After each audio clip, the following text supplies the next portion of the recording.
6 ते 8 महिन्यांनंतर मोदी पंतप्रधान राहणार नाहीत. पीएम राजकीय दृष्ट्या संपलेत. काँग्रेसच्या बैठकीमध्ये राहुल गांधींचं मोठं विधान, सूत्रांची माहिती. धनुष्यबाण चिन्ह गोठवा किंवा आम्हाला द्या, ठाकरेंच्या शिवसेनेची सुप्रीम कोर्टात मोठी मागणी. शिवसेना पक्ष ठाकरेंचाच, शिंदेंनी पक्ष आणि चिन्हाचा फायदा करून घेतला, सिब्बल यांचा घणाघात. लोकशाहीत बहुमताला महत्व, ठाकरेंचे वकील सिब्बल वारंवार तेच मुद्दे मांडतात. शिवसेनाच्या सुनावणीवर उपमुख्यमंत्री शिंदेंचं भाष्य. कितीही मोठा डाकू असला तरी पक्ष चोरून पक्षाचा मालक होऊ शकत नाही. आदित्य ठाकरेंचा एकनाथ शिंदेंना टोला. शिवसेना पक्ष आणि चिन्ह शिंदेंकडे राहू नये असंही वक्तव्य. एकनाथ शिंदे मुख्यमंत्री झाले पण कोणत्या पक्षातून, कपिल सिब्बल यांचा सवाल. विधिमंडळ आणि राजकीय पक्ष वेगळा, राज्यपाल आणि विधानसभा अध्यक्ष पक्षपातीपणे वागले. ठाकरेंच्या वकिलांचा सुप्रीम कोर्टात युक्तिवाद.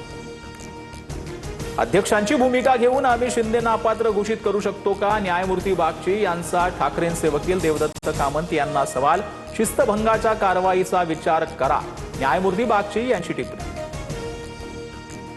केंद्रीय मंत्रिमंडळाचा लवकरच विस्तार होणार. 2 डझन मंत्री बदलण्याची शक्यता. काही मंत्र्यांकडील खाती कमी होणार, सूत्रांची माहिती. धर्मेंद्र प्रधानांना पुन्हा मंत्रिमंडळात संधी मिळणार असल्याची चर्चा. एकनाथ शिंदेंकडून केंद्रीय मंत्रिमंडळात आणखी एका मंत्रिपदाची मागणी. सूत्रांची माहिती. शिंदेंच्या शिवसेनेकडून श्रीकांत शिंदेंची मंत्रिपदी वर्णी लागण्याची शक्यता.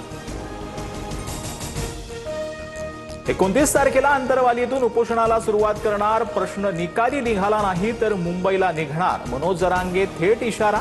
फडणवीस आणि शिंदेंमुळे उपोषणाची वेळ आली आहे. मराठा आरक्षणावरून जरांगे आक्रमक. पीएम केअर फंडमध्ये 8,500 कोटींचा निधी पडून शाळांमधील मूलभूत सुविधांसाठी हा निधी का वापरत नाही? अभिजित दिपकेंचा सवाल. शाळांच्या दुरुस्तीसाठी पीएम केअरचा निधी देण्याची मागणी. मुंबई पोलिसांची व्हॅन अडवणाऱ्या धाकड़गडला धमक्या. राहुल गांधींच्या भेटीनंतर धमक्यांचं प्रमाण वाढलं. इन्फ्लुएन्सर रिया आहेरची माहिती. युवक काँग्रेसच्या शिष्टमंडळाची पोलिसांकडे तक्रार. आजची पिढी कोणाचंही ऐकत नाही, त्यामुळे आजच्या पिढीला काही सांगण्याच्या भानगडीतच पडूच नका. ज्येष्ठ अभिनेते अशोक सराफ यांचं जैन जीच्यावरती भाष्य. मुलांना संपत्तीतून बेदखल करण्याचा ज्येष्ठ नागरिकांना अधिकार. सर्वोच्च न्यायालयाचा ऐतिहासिक निकाल. ज्येष्ठांना सुरक्षा आणि सन्मानानं जगण्याचा अधिकार. लखनौमधील प्रकरणामध्ये सर्वोच्च न्यायालयाचा निर्वाळ. मराठीत ओटीपी सांगितल्यानं कॅब चालक भडकला. Video viral. नेटकऱ्यांचा तीव्र संताप. मराठी भाषेचा वाद असतानाच कॅब चालकाचा मुजोरपणा समोर. मुंबईतील साठे कॉलेज बाहेर मनसे आणि विद्यार्थी सेना आणि अखिल भारतीय विद्यार्थी परिषदेचे कार्यकर्ते एकामेकांना भिडले. नोंदणी मोहीम राबवताना जागेवरून वाद. दोन्ही गटात तुफान हाणामारी. Video viral. एफडीए कडून मालाडच्या हॉटेल राधाचा परवाना तात्काळ निलंबित. हॉटेलमध्ये उंदीर आणि झुरळांचा वावर आढळल्यानं कारवाई. कुर्लामधील तवा अँड ग्रिल हॉटेलचा FSSAI अन्न परवाना रद्द.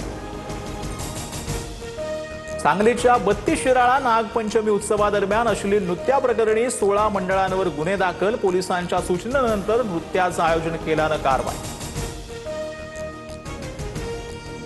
पुण्याच्या जुन्नरमध्ये 10 वर्षाची मुलीच्या अत्याचारानंतर खून. घरावर शेजारी राहणाऱ्या नराधमाकडून नोकरीचा गैरफायदा घेत कुकर्म. आरोपी पोलिसांच्या ताब्यात. संतप्त नागरिकांकडून पुणे नाशिक महामार्गावर रास्ता रोको. आरोपीला फाशी देण्याची मागणी.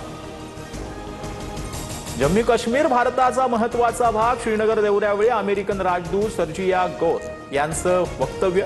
सार्जिया यांच्या विधानावर पाकिस्तानचा आक्षेप. इस्लामाबादमधील अमेरिकी राजदूतांना समन्स. दिल्ली सीएनजी पंपावर भीषण स्फोट. टिकरी कलान परिसरातील पंपावर रिफिलिंग दरम्यान अचानक स्फोट. 3 कर्मचाऱ्यांचा मृत्यू, 4 जण गंभीर जखमी. पोलिसांकडून घटनास्थळी पंचनामा. हॉकी वर्ल्ड कपमध्ये भारताकडून 5-3 या फरकानं पाकिस्तानचा पराभव. भारत वर्ल्ड कपच्या नॉकआउट स्टेजमध्ये दाखल तर पाकिस्तान स्पर्धेतून बाहेर.